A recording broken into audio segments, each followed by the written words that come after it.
So, as of today, if going from what Mr.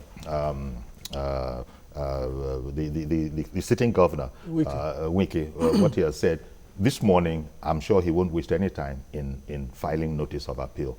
That much has been said. This then allows him to become, to stay on as governor till when? Till pending, that's the language of the law, pending the determination of the appeal. And that determination is not endless because the law also has fixed it at 60 days. 60 days. 60 days so from the moment the Court of Appeal, it has 60 days to decide. Dispense. To dispense. The language Okay. in short, let me even, because I think the public please, are interested. Hold the thought that you wanted to explain, very then I'll come right back to you because well. I have, which I think I've lost Bawa calling in from Ogba. Yes. Yes. It is to say that, and I'll turn back to what my colleague said, a very salient point in jurisprudence generally. But let me touch on what has also happened. Section 143 of the Electoral Act didn't just come into being. In 2010, we had the second alteration of the Constitution. Don't forget, 1999 Constitution had been altered for the fourth time now. In 2010, we had the second alteration. And by section 9, subsection 5, 6, and 7 of that second alteration, what we call second amendment, these days were expressly stated that for petitions, none will exceed 180 days. The tribunal shall entertain and dispose of within 180 days. If you proceed on appeal, that must happen effectively and effectually within 60 days. If it moves to the to the Supreme Court from Court of Appeal, the same 60 days. Now, that way, the Electoral Act will not run foul of the earlier provisions of the Constitution that I mentioned. It will mean that it derives straight from the Constitution and that we are well within the laws to ventilate our interests. Okay. But if the time permits me, maybe... Well, sorry, let me just take Reverend Dominic, who has called in. Good morning, Reverend. Good morning. Reverend must be brought to this station very soon so that I know him. Good morning, Barrister. Thank you. Good morning, Sadia. Good morning. The only thing we're facing now is what looks like a new Nigeria. Barrister, by 1979, I was a full agent for MPS. Since 1979 till now, there is no result in River State. I repeat again, there has no election, there has been no result in River State. Could you imagine in 1979, Bayelsa is part of River State. But before Imo State election will come out, River State has declared national party 100%. And this is a state in a very difficult terrain. No election. This is why Rotimi Amechi Fonto brought this issue today, which was part of the gang group then. Now, because he came into this opposition, now we have seen there's no election in River State. Every common Nigeria, we know there's no election last time in River State. They have managed violence. Before it was Godfather wrote, his result increased. But now, the chicken has come home to roast. It's a new day. And I pray that Supreme Court come into it. Thank you. All right, and thank you very much, Reverend Dominic. No election took place in River State. That's according to the petitioner. But of course, the incumbents are saying that this is the way the River State people voted. They wanted us, and nothing will thwart your mandate. That's the way they're Reverend putting Dominic is saying that since 79, there's no elections have never been taking no place election has ever. Well, that's anecdotal because you have to prove that. Yes, it's even lucky by 79. Yeah. And I hope I'm not offending the sensibility of I was 8 years, so I didn't have. but let's go to the point I was trying to make. Now, even on the point that Dominic made, you could see some measurable reduction, some reductionist trend in the incidence of litigation, electoral litigations. I mean, 2011 election cannot be compared with what we had in 2007 in terms of litigation. Absolutely. Now, and that's why we also always insist that it's a work in progress. Yeah. We would have wished that we moved faster, just so that we as a nation, we recognize that we've lost a lot of time, we have lost a lot of ground, and we should be in a haste to ensure that this ship of nation building does not skip off the cliff. He made the point about the sovereignty of the people. And so the Constitution insists that that sovereignty resides in the people. And it is in the people, through the Constitution, that the leadership, the political class, will have their legitimacy to govern. That's Section 14, subsection 3. Look, we have a Constitution. The 1999, I think it was charitable when he said we didn't do it. The truth is that it's an illegitimate Constitution. It is valid, but not legitimate. Yes, there is a wide gap between the concept of validity and legitimacy. It is valid strictly because it is the law. Yeah. We, even as much as we condemn So it is the laws, therefore it's legal. it's legal and valid. We use it, we condemn it, but we still use it. I quote the Constitution every day. But it is not legitimate. Legitimacy derives from the participatory nature of that document. Okay. One moment, let me take in George from Ikeja. Good morning, Mr. George. Uncle Yari, good morning. Very good morning to you, sir. Yeah, welcome back. Your leave was just too long. And here I was saying it was too short. Thank you very much. Thank you. And good morning to your distinguished guest. Good morning. This River State issue, we all know that there was actually no election in that state. But my worry is that if a governor has been removed because he was not duly elected, and you allow him extra 2 months or 3 months to stay in that office, what will we do? If he's a looter, won't he look the state more? Mr. Wike is on record that within this period he came into office, he has borrowed about 30 million naira. And what will happen if he is allowed to stay more? That is one. The second point I want to make, Conclure, is that there were other elections that took place on that day to the state houses of to the state house of assembly. Yeah. And there is another petition tribunal that has said that those elections were valid. But it was under the same circumstances that these elections took place.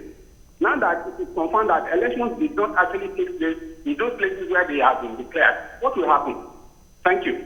Thank you. Thank you very much for calling in. And by the way, I remember that INEC is also a party to the decision that has been handed down. Most of the most of them. And INEC was actually, praying the tribunal to uphold the election, which was done well, free, fair, and in short, wasn't very much wrong with it.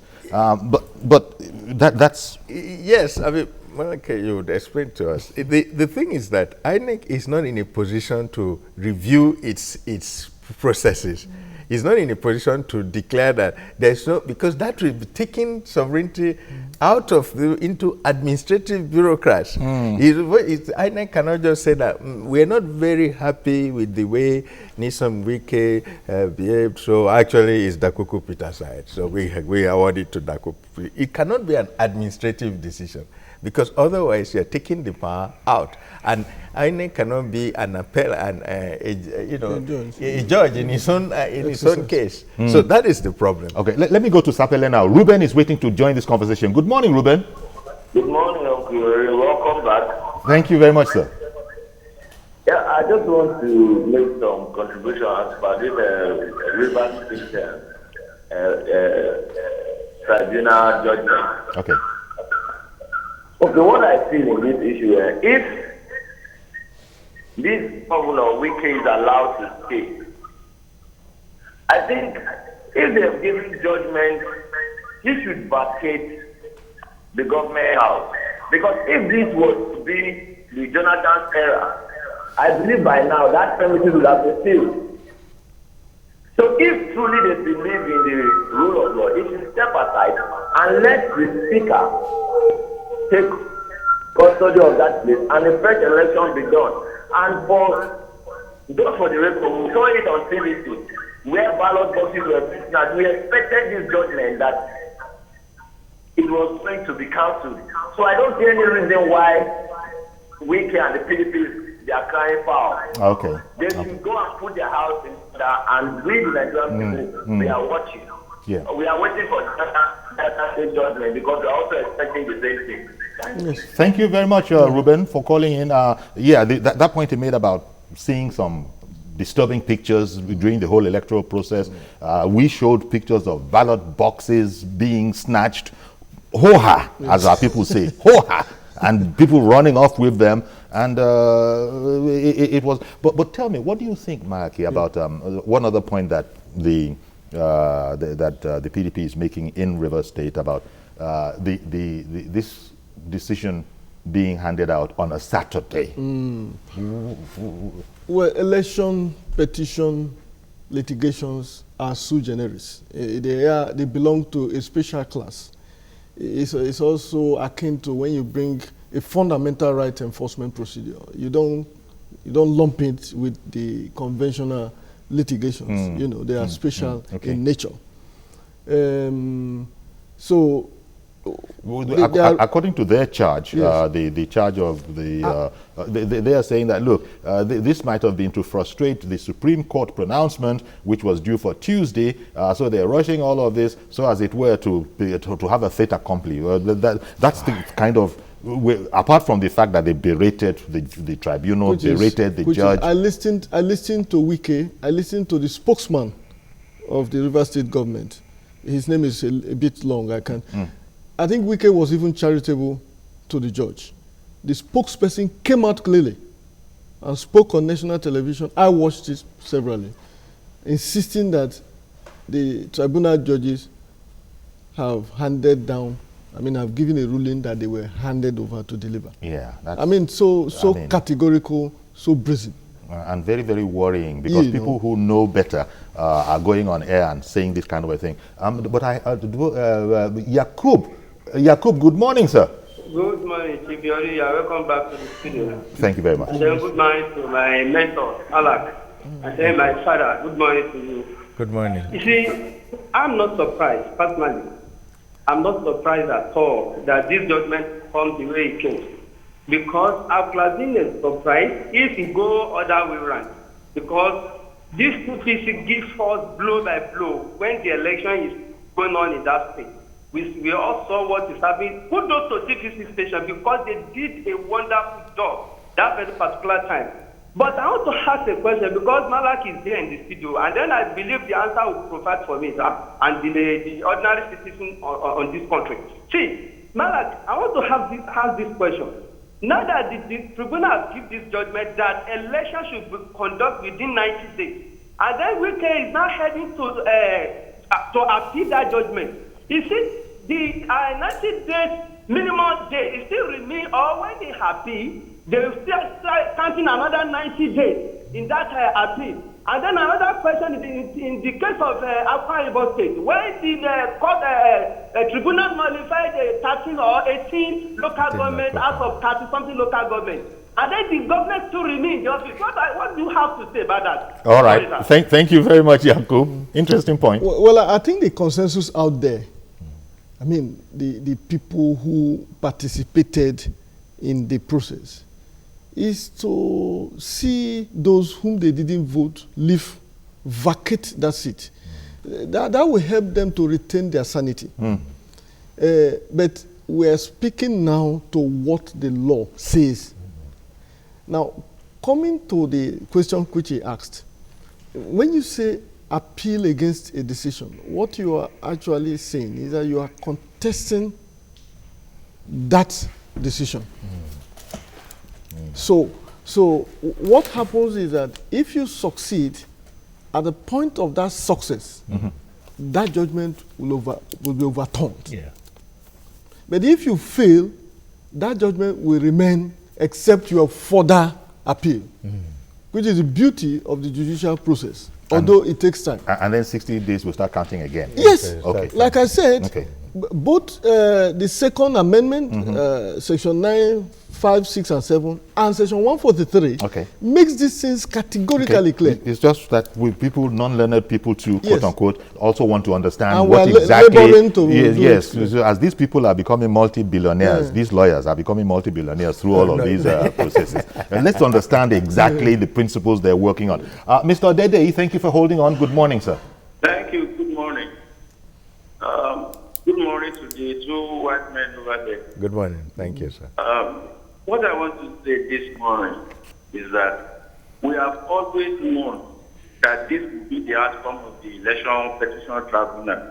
We have always known that the election did not hold in Rivers State. But what is the deterrent factor in all this? The resident electoral commissioner, is she going to go scot-free? The people that are the APC agents that were killed, about 19 of them, are they going to die in vain? The governor that was the chief beneficiary of this now, he will still have the opportunity to do a rerun. And he will likely use the resources of Rivers State to prosecute the rerun. So what are we saying now? Shouldn't we amend the Electoral Act to ensure that the beneficiary of this kind of thing do not have an opportunity to recontest, that people who have been implicated in criminality should be made to face criminal charges, so that there will be a deterrence. Because if I know this is what is going to happen, I can as well use every might in my power to ensure I force myself into that position, knowing that I will be able to use that power to consolidate myself and face a rerun. I know that we has always known that there will be a rerun someday, and we will have been using every opportunity to make sure he consolidates himself so that the rerun will still come up in his favor. The 30 billion naira that he has borrowed on behalf of the Rivers State people can be used to bribe them during this next election. People are hungry. A lot of people are rejected. Because he gives them money, they are most likely to vote for him. So who has gained? He has benefited from this, even this order of Iran. Dr. Wike is the chief beneficiary. Good morning. Good morning, and thank you very much for calling in. What do you think about that particular point, Clem? The fact that Governor Wike can remain in office, subject to the provisos that we've spoken about, and it is thought of generally that whoever is an incumbent has this extra edge. He has access to limitless funds, depending on his morals. He does, but there are some intervening factors that will mitigate some of those, that will blunt some of those. One of those is the fact of the use of the electronic facility, even though it's an administrative decision. And as he said, I think it's been said that the law has not been amended to recognize that electronic card in itself, but it is part of a bigger law that they can issue administrative rulings, administrative decisions to say this is how we are going to do. Please start queuing from the left, don't start queuing from the right. You know, that type of thing. It sounds trite, but it's part of their powers of the electoral body that is conducting the election. That is number one. Number two is that in Kogi State, the last time this type of thing happened, they asked the speaker to take over. Even the decision of whether to implement it became controversial because the Attorney General, the sitting Attorney General, advised the President Goodluck Jonathan, former, that this is what is going to happen.